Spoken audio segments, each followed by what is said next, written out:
la unidad de medida para los diferentes tipos de fenómenos físicos. Para el voltaje tenemos el voltio, volt o voltio también se le dice.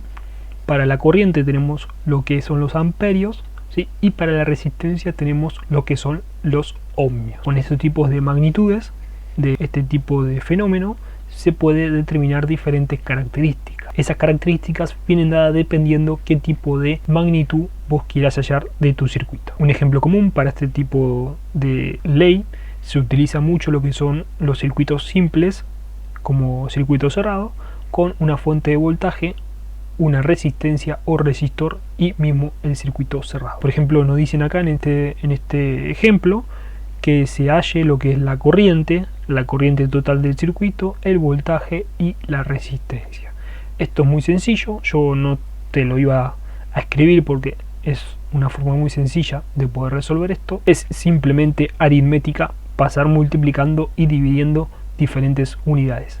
Por ejemplo, tenemos en este caso un generador de 12 volts, ¿sí? Tenemos una resistencia o un resistor. A mí me gusta llamarlo técnicamente correcto y se le dice resistor, no resistencia. Tenemos un resistor de 10 ohm y tenemos el circuito cerrado como se ve en pantalla. Acá abajo te dicen las diferentes fórmulas que puedes utilizar para hallar el voltaje, la corriente y la resistencia.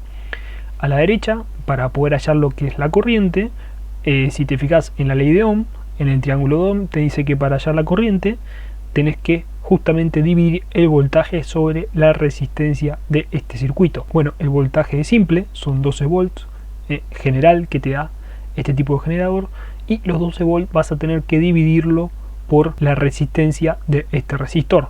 La resistencia de este resistor son 10 ohms.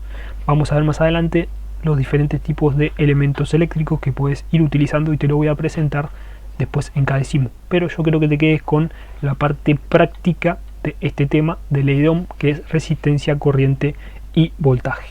Entonces se divide lo que son los 12 volts sobre la resistencia, ¿sí?, de este resistor, y te queda que la intensidad es 1,2 amperes. La unidad de medida es amperes, acuérdate, la habíamos visto hace un ratito. Amperes o amperios, resistencia, ohm o ohmios, ¿sí?, voltaje, volts o volt. Después, para allá de voltaje, lo que tenés que hacer es multiplicar lo que es la corriente la hallaste en este paso, por la resistencia de este resistor, y te da que es 1,2 amperes de la corriente por la resistencia del resistor, que son 10 ohms, te queda 12 amperes. Lo mismo para la resistencia, lo que tenés que hacer es dividir lo que es el voltaje sobre la corriente y te da la resistencia. Entonces, de esta forma, de una manera muy sencilla, se puede hallar lo que son la corriente, el voltaje y la resistencia.